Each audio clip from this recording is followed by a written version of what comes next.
Hey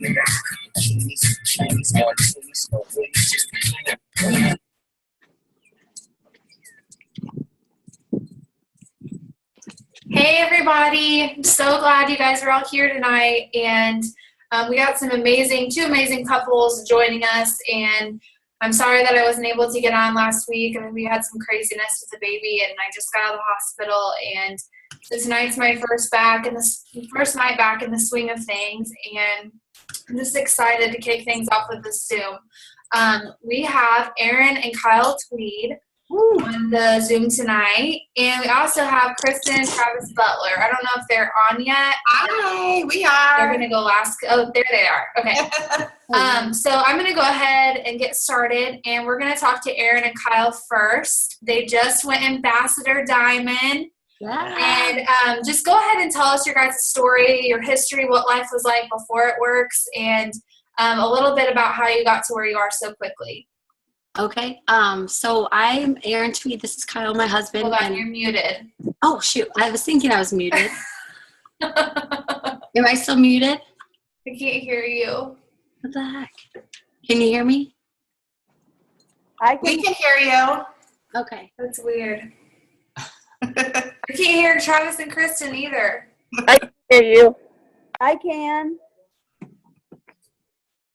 Okay, hold on, you guys.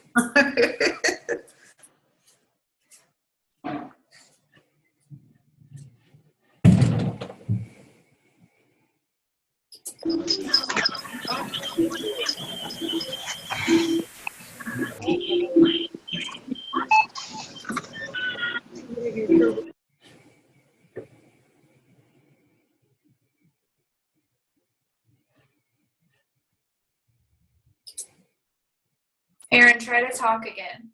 Okay. Can you hear me? Can you hear me? Okay, so I don't know why, but we can't hear anybody else but me. Everyone else can hear, Skylar. Try on your phone or I something. can't hear you, Kristen. I can hear them. I think everybody. Okay, hold on. It's because my volume. Oh, Hold on a second. My Pandora's still on.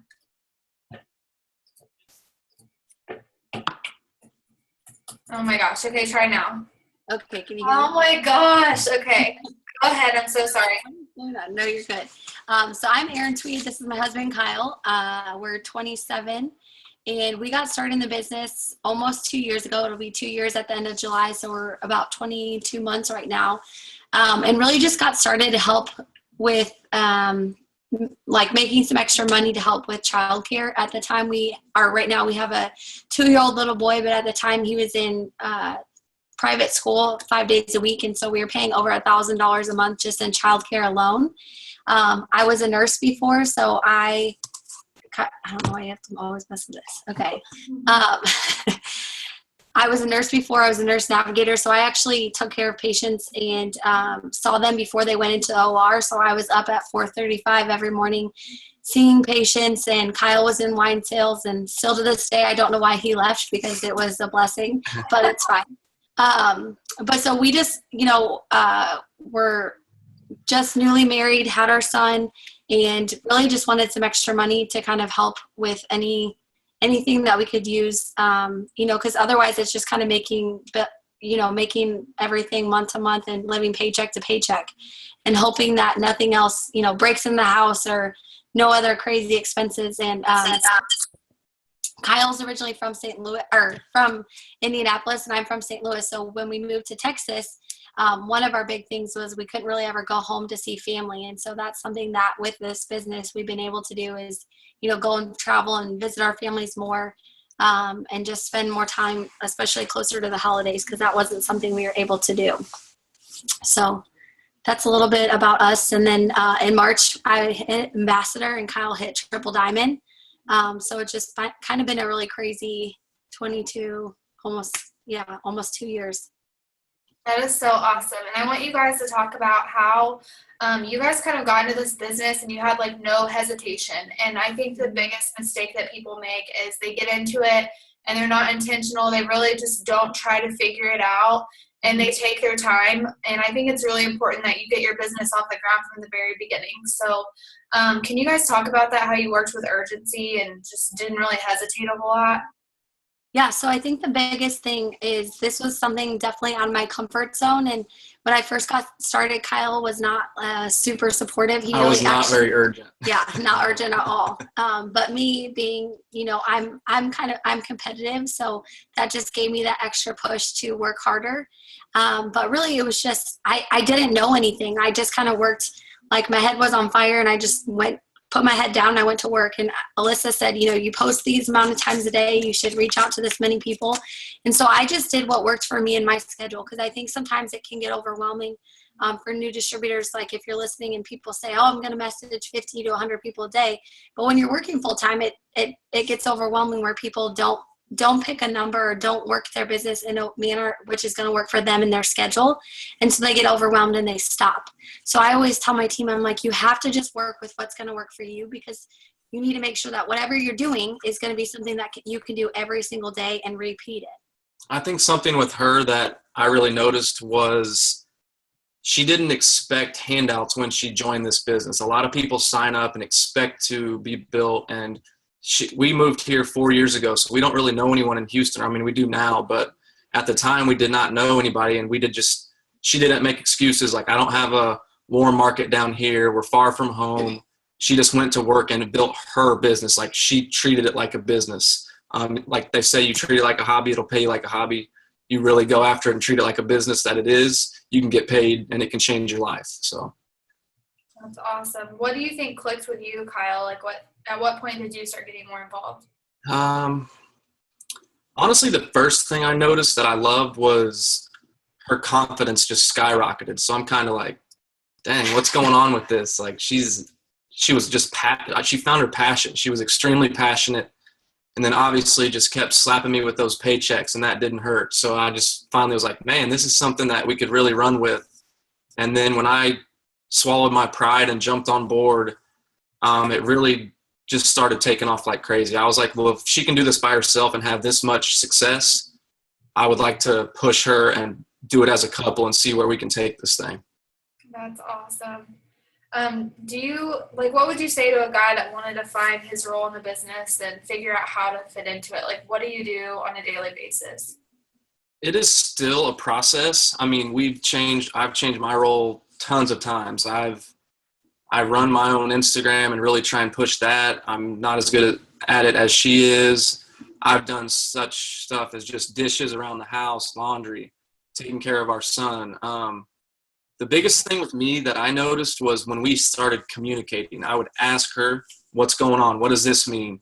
Because I think she expected me she was so knowledgeable and successful that I missed that part of the beginning, and I wasn't as knowledgeable. So I just didn't really know what was going on. So once I started asking questions and really figuring out the business and what the lingo meant and all that, that's where I really got the confidence to jump in and help out. I would say what I do on a daily basis is a lot more office stuff. I run the reports and make sure we're not leaving any money on the table, make sure our distributors know they're close to getting somebody fast started. And then I'm very good at face-to-face blitzing and spreading the word that way. So she does her social media thing, and I'm out there spreading the word in public. So Corey and I really had a hard time in the beginning too, because we didn't really know where he fit into the business. And it's just been crazy. Like, since he quit his job, he got really depressed for a while because he's like, I don't have a purpose anymore. I don't have like the drive to get up and go every morning because I have nothing to do. And so he had really had to find his role in the business too. And he's kind of taken the role of reversal. I've kind of pushed off the housework and the chores and stuff on him because he enjoys cleaning. He's like my own personal Danny Tanner. I tell everybody that. But it's crazy how once you find it, you figure it out, whatever works for you, it just works. So that's awesome. I think a big thing also that I did was I just started doing stuff she hated to do with the business. Because like you said, I went through the same phase. I wanted to bring something to the table, but I just didn't know where to fit in.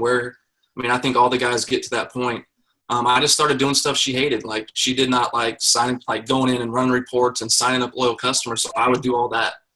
And I just learned how to do that office stuff at first.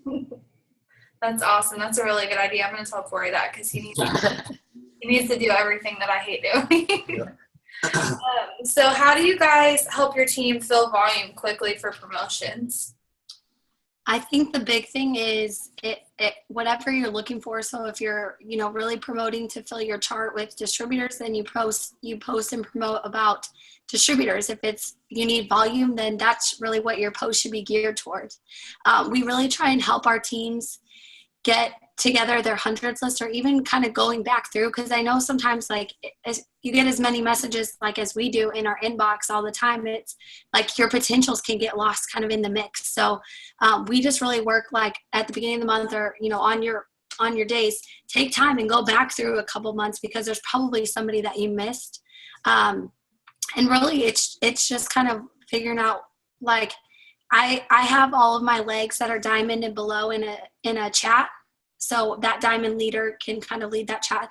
But we'll share different posts in there, different product tester posts, whatever that team is kind of needing or whatever they're pushing for. But it also, I get to interact with the team, but also it helps other leaders kind of start to blossom and people get to know who their sidelines are. So I think, sharing tips on an overall big page is good too, but really being more interactive and giving people examples. Because I know sometimes when you first get started, it can be we tell you to post 3 to 5 times a day, but people are like, well, what do I do? And so the more that you can, just guide them a little bit more. I think that really helps a lot too. Yeah, I heard you talking on another Zoom a while back about how you kind of put people together and make them accountability partners. And can you talk a little bit about that? Yep. So last February of 2015, I hit double diamond, and it was kind of after that point I really wasn't sure if you looked at the triple and above charts, you've got kind of that third and fourth leg starting, and I really wasn't sure who I wanted to work with. I just didn't necessarily always have that gut feeling, or I just know that this person. And so I ended up signing 2 girls within a week of each other, and they were polar opposites. They're polar opposites. Their personalities were different, but one's very red where one's very yellow, but I knew that they were at the same point in their chart. So I always tell my teams, find somebody or I'll even help you, find somebody that can be that accountability partner that's kind of in the same spot in their business. And then each and every day, challenge each other. So you can put me in that, I put them both in a group chat, but then they kind of started taking off their own message, and they were challenging each other to do video challenge every day, or, you need to message this many people. And they both hit diamond within a day of each other in July. And so I double promoted from double to presidential last July. With those 2 girls running for 3-4 months. That's so good. How many good bonuses have you guys gotten? I forgot to ask you guys that. I think we're 350 maybe. 350. I think we're at 350. It's a good problem to have. Yeah. It is. I know. I lost count a while back too. I was like, oh my gosh. So we had a distributor on our team page ask a question. Her name's Kristen, and she said, can you share some tips on enrolling distributors? I think the biggest thing is, I always say, follow-up and consistency is key. A lot of times you have to know that when you first approach somebody about the business, so whether you're sending them a message on Facebook or Instagram, or you're at a party, you have to kind of know that initially that first approach, most people aren't just going to be like, yep, sign me up. They're gonna sit there and watch you. So what I always like to do, whether we meet somebody or if I talk to them initially, on Instagram, I either try and have them add me on Facebook, or I get their phone number. And then everybody in my phone book is saved as PDT, potential distributor. And so that way, when I'm going through my follow-ups, and I don't be afraid to ask people okay, so I'm kind of going all over the place. I'll go back. So consistency and follow-up is key. But just knowing that people are not going to initially jump at it. So it's going to take a couple times to follow up with them. I never have taken anybody off my hundreds list. There's a girl that she signed last month that I've literally been talking to since the first week that I joined. So it took her 21 months to join me. And so that's why I said I never gave up on her. I always followed up with her, every so often. I was like, hey, I'm still thinking about you. But people's time in this business is when they're ready, that's when they're going to be ready to go. It's a person that you have to talk into the business just because you want them to be signed. They're really not going to do the work or run their business like in a strong manner. So you really want those people that when they're ready, they're going to come to you. So don't be afraid. Most people, I follow up pretty much weekly or every other week. But don't be afraid to ask people, like if they say payday or I can sign up in a week or two. I always say, well, what's a good date that I can go ahead and contact you back so we can get you started? So they kind of give you that open door to say, hey, like you said on this day, you told me Friday the 22nd that I could follow up with you again. And then I feel like at that point they're more in one, they're going to respond to you, but two, then they start to respect you a lot more because your time's valuable too. You shouldn't be sitting there, waiting, tapping your fingers like, I hope that they message me back, because you have stuff to do with your family and your business and everything else that's going on in life. So people need to respect you in that aspect too. I think a big thing also is what Mike Patilla talks about is the color personality test. He kind of talks about how you can pick up on certain things within the first few minutes of meeting somebody in a conversation. Greens, green people, you don't try and explain the business because they'll eat you alive. Reds, you talk about money and just so forth. If you guys haven't heard that, there might be a YouTube on that, or I'm not sure. Just test online. Or just go to an event. He usually will bring that color personality stuff up. Mm-hmm. Yeah, he has a bunch of YouTube videos on that stuff too. If you just search on YouTube. I totally agree. I think I like what you said, Erin, about how people need to respect you, because when you start treating people kind of like this is a job and I'm interviewing you and you're lucky to be on my team, that kind of thing, they want to be. It's kind of like, I always explain it like it's when you're in high school and you're trying to play hard to get with a guy. Like when you act like you don't care and you're kind of on top of things, like they're always going to come back to you. And that's kind of the same thing that I tell everybody is, don't treat it like you're desperate to get them on your team. You need to treat them like they're lucky to be on your team because they are. Yeah. And create that sense of urgency. That's something I think too, that, another thing is I'll be like, hey girl, I've got one spot left on my team today. Are you interested? Are you ready to get started? And they may not know that you have 20,000 spots on your team. It's fine. But just kind of creating that sense of urgency, because people are like, oh my gosh, I want that one spot. Like, what the heck does that mean? So use that, or if they're like, today is a good day, you've got a couple hours with that 120 and free product, messaging people and say, hey, I don't want you to miss out on this because this is going away and this is something that could really be beneficial to your business. So using all those kind of things that they're promoting to your benefit. And they say that every 8 to 9 months, somebody goes through a life-changing event within their personal life, and you need to be there when that time comes. That's why you follow up constantly and are always posting, not taking days off and being consistent. So you're there when they are ready. I completely agree. So can you guys both share a tip? Just any kind of tip about the business? My biggest one, I've said it thousands of times.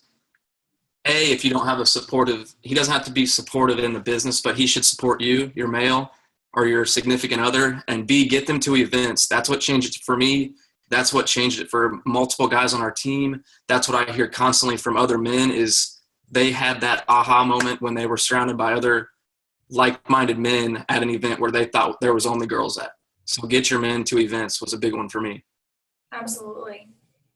I think my biggest thing is just believing in yourself and having that confidence. Because I think sometimes, everybody gets so overwhelmed with comparing themselves to what everybody else is doing. And you start thinking, oh, this person's doing this way, so should I do that in my business? Like, no, believe in yourself and believe what you did, because that's what's working. So continue to work on that.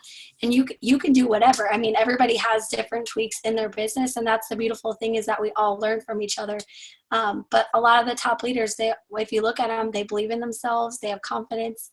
They don't compare their journeys to everybody else. And so just put your head down and go to work. Awesome. Thank you guys so much for joining us tonight. Thanks for having us on. All right, Kristen and Travis, you're up. Hey guys. Hey. Hi. Can you guys tell us your story, how long you've been in, and all that good stuff? Yes, so we're Kristen and Travis Butler. We live here in Orlando, Florida. We've been with It Works for 3.5 years, and we're Presidential Diamonds. It was kind of crazy how we got started. We were very, very broke, like extremely broke. We had a successful landscaping company in Maryland that when the housing market crashed, so did our business, and we lost every single thing that we owned pretty much. And it was pretty devastating. And we decided to move to Orlando a couple years after that, after just trying to, rebound and couldn't, thinking that, just opportunities were bigger here for us. And we struggled. It wasn't great at all when we moved here. Things got worse when we got here. But then I found somebody from my church posting on Facebook about the wraps, and I was definitely interested, but I didn't have any money, like not even $25 to wrap. So I kind of just watched it for about 6 months. And the girl that was at our church selling, she ended up changing churches. So it kind of was like, I didn't really see her too much. And it was still in the back of my mind though. And then finally Travis sold a bigger landscaping job for one of our maintenance clients. Like we had apartment complexes we would maintain. And so I had a little extra money finally, and I just wanted to feel better.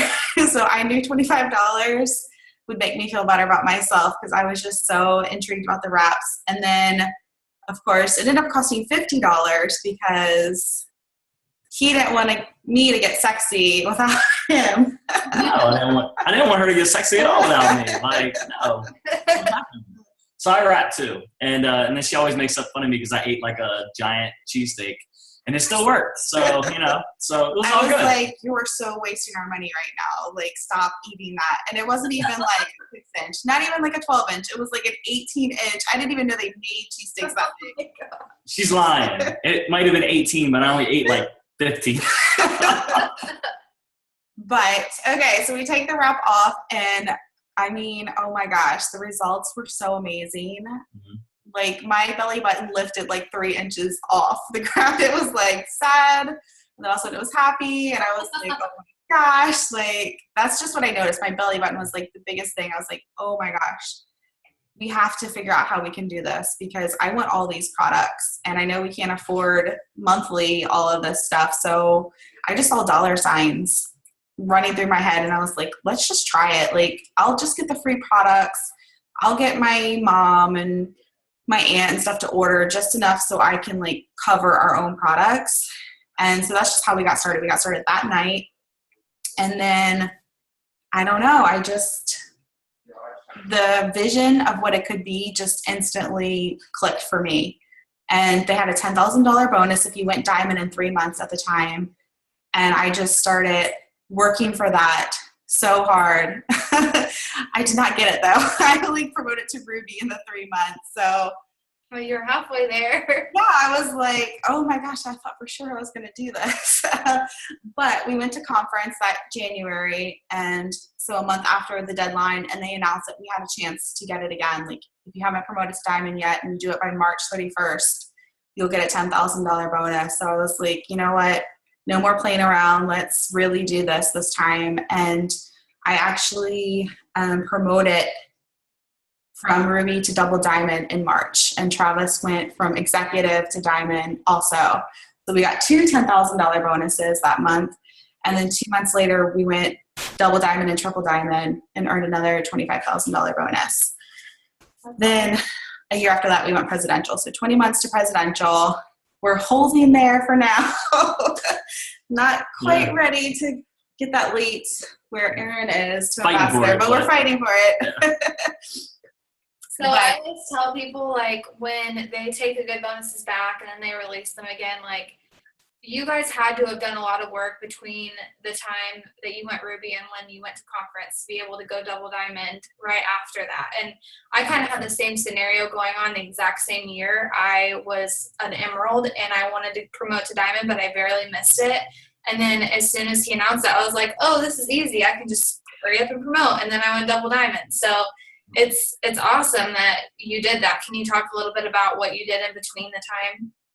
It was really hard because it was, I actually went to a One Team One Mission in February, so right after conference, and we had the privilege of introducing Pam to everybody, and which was crazy because we were just a Ruby at the time, but I think Joel and Stephanie knew that we were going to be amazing at some point, so that was awesome. But I told everybody in that room I was going to promote to Diamond that month, and I didn't even promote to Emerald. So it was kind of embarrassing. Travis had to pick me off the ground like, okay, it's all right. I mean, I had 14,000 GV as a Ruby. So I was working my butt off. I was just missing holes everywhere. And so I tell my team, I've got girls in the same situation. I'm like, just keep going, keep fighting. You're not fighting to get to Emerald. You're fighting to get to Diamond. So just keep filling in your chart. It will happen. All the pieces will fall into place and you'll double, triple promote, whatever it takes, but don't be discouraged because, my check at Ruby was still pretty darn good. They still that much joy. Mm-hmm. So Travis, at what point did you guys start working as a couple, and did you initiate that or did she initiate that? Well, actually, it's kind of funny because I supported her from the sense of like, you can do it, make enough money for our products. But as far as like, don't take time away from me, don't take time away from the kids. And it was like very much that mindset at first. And then when we went to conference, like my mind definitely expanded and we kind of, before that. So Joel and Stephanie were coming to Orlando. Charles takes over, but it's all good. And I was like, we have to go see these people. They're like rock stars. They're amazing. And he's like, I don't want to go see those douchebags, like all this stuff. And we got in, I'm telling you, like top 10 worst fights of our marriage. And we are going to be married 17 years in July. So like top 10 worst fights. Yeah, it was bad. Like I'm sobbing on the floor. Like it just went crazy. I was like, you don't even understand. We have to go. And then he's like, fine, we'll go. And then I'm like, I don't want to go now. Yeah, she pulled the like teenage girl, like, I'm not going. And I'm like, get up, we're going. So I like pretty much pick her up and like carry her out to the truck. And then we get there and we had to pay like $15 to park, and I was mad about that. And then we walked out to the pool deck and nobody was there where the training was supposed to be. And I was like, are we even at the right place? But we got to talk to Joel and Stephanie. They ended up showing up about 10 minutes later. And that first conversation with them, it really did inspire me. It opened up my mind. Shortly after that, we went to conference, and that really blew my mind. Yeah, I feel like if we didn't have that meeting, he wouldn't have wanted to go to conference, but That's because true. he met them and was like, okay, they're real people. They're not that bad. Yeah.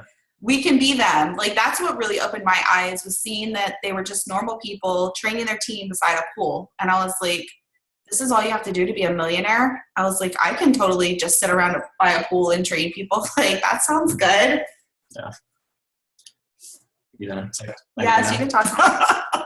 So, it really was those of getting to the events, like they said earlier, was really, really impactful. It's super important. It didn't take for us to make a lot of money before I was on board, because we weren't making a lot of money. It seemed like we were just giving money so we could get to events and do those things. But it was truly being there around people that were inspiring and people that like could open my mind to see that there was something more.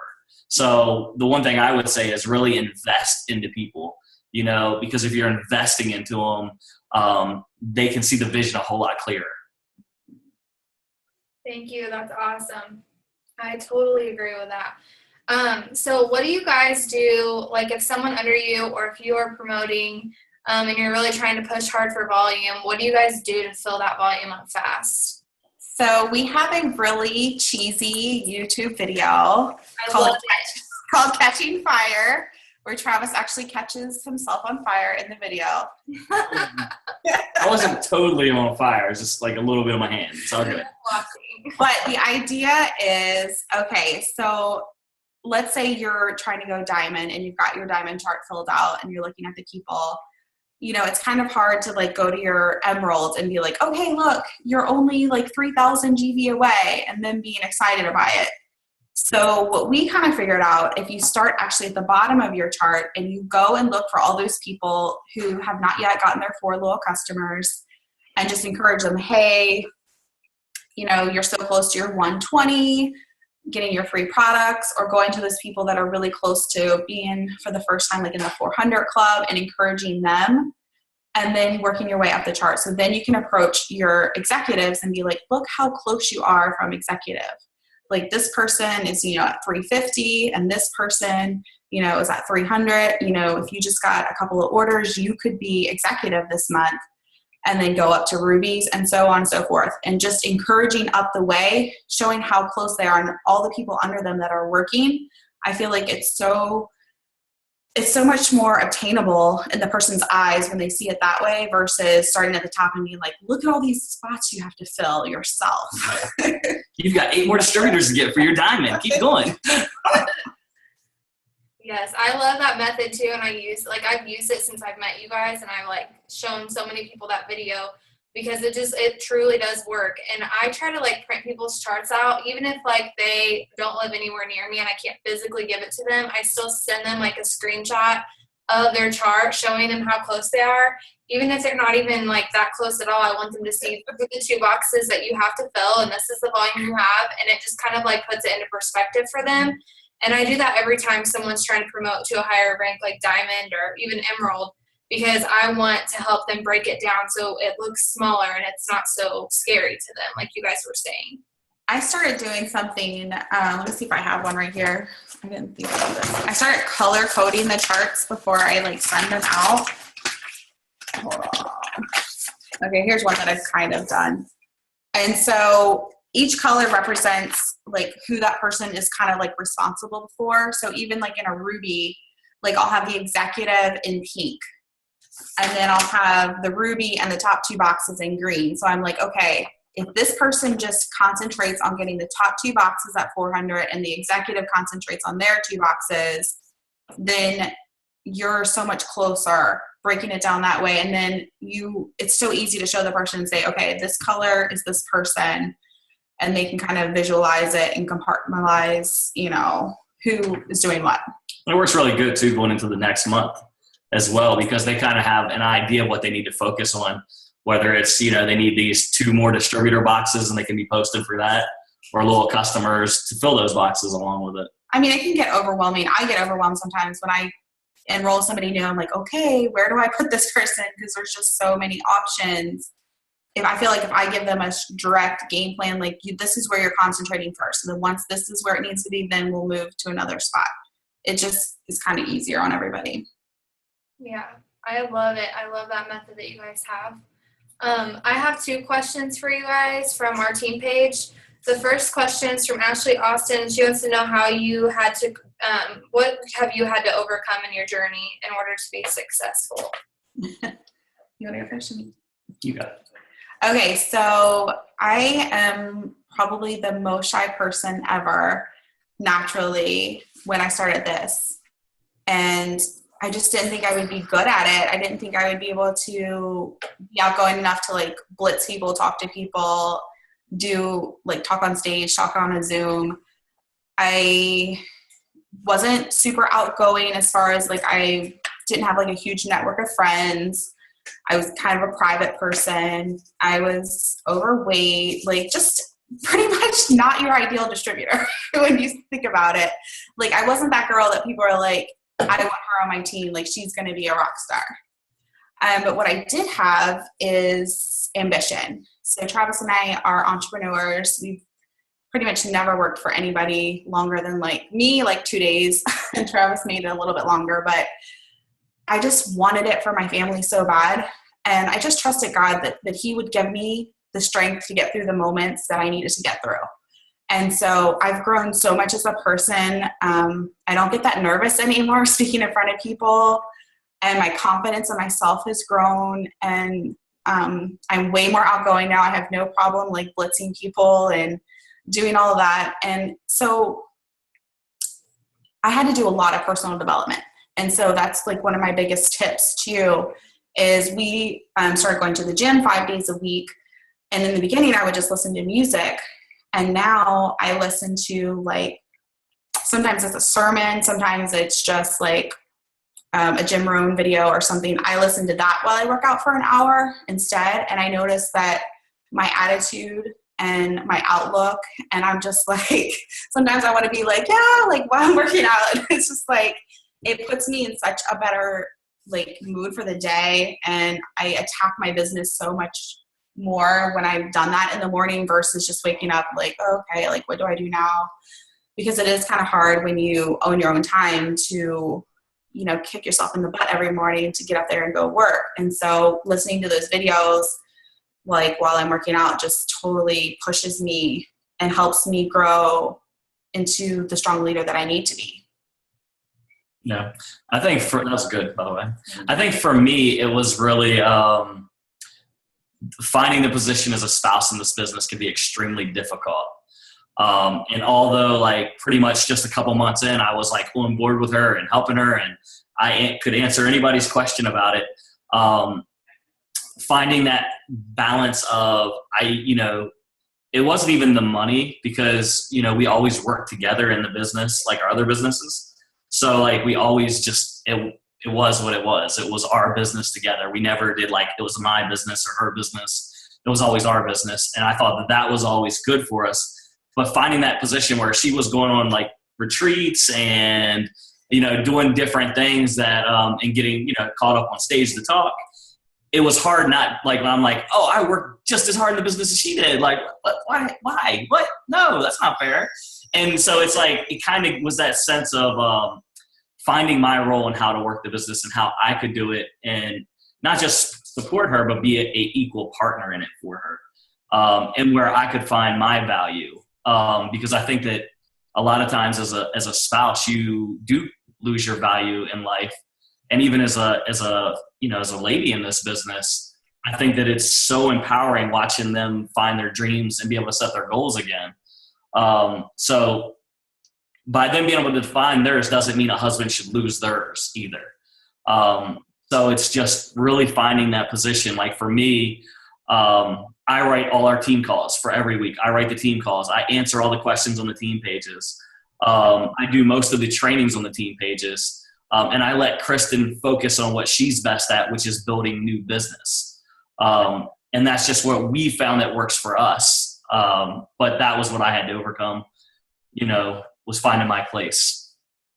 I think that every guy that tries to be supportive in the sense of working the business with the wife or even, just helping out around the house or whatever has that problem. They try to find their role.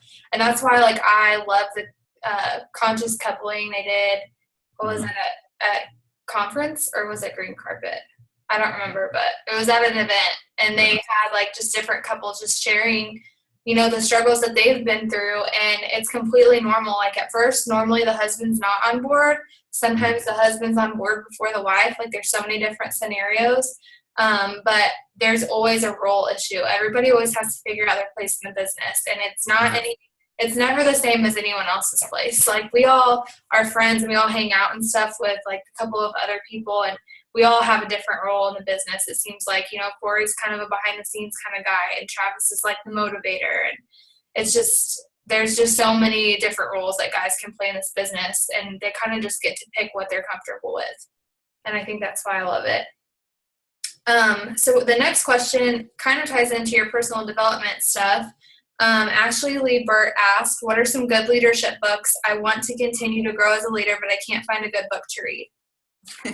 So I don't read. I do audible.com because I buy all these books and then I never read them because I just don't feel like I have time. And so making that switch too has been good. But I just started doing that. Travis actually, he would probably answer this better because he sends me stuff. We get to the gym. I'm like, what do you got for me today? Give me something good to listen to. But I just listened to that one book, You Are a Badass, which I thought was really good. It's kind of weird because she talks about God for a second, but then she changes it into. Yeah, that weirded me out.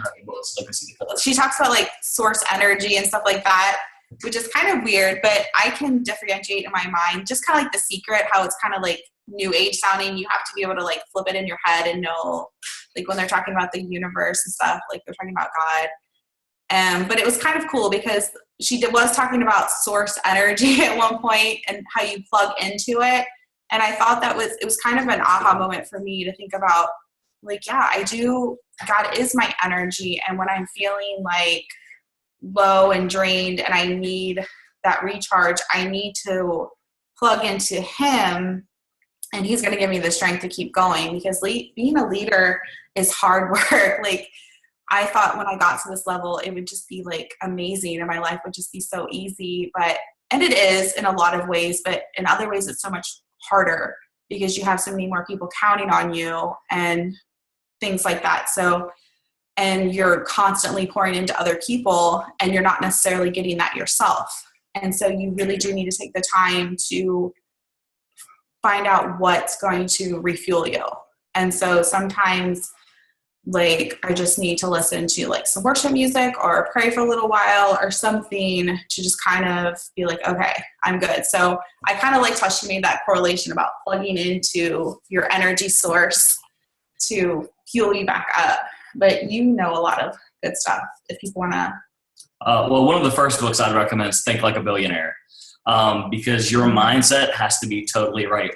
And one of the big keys is you don't have to read a book on leadership itself.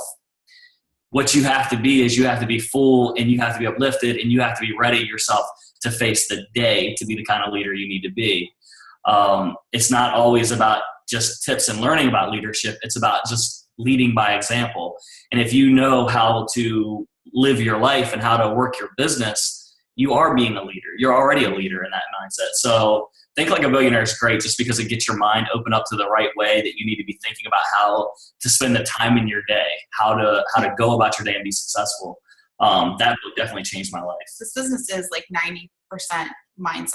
Like, if you can get your mind right and focused, and the rest will follow because it'll just outpour from you. Like, you won't have to go work your business because just you opening your mouth and just your posting will reflect how you're feeling inside.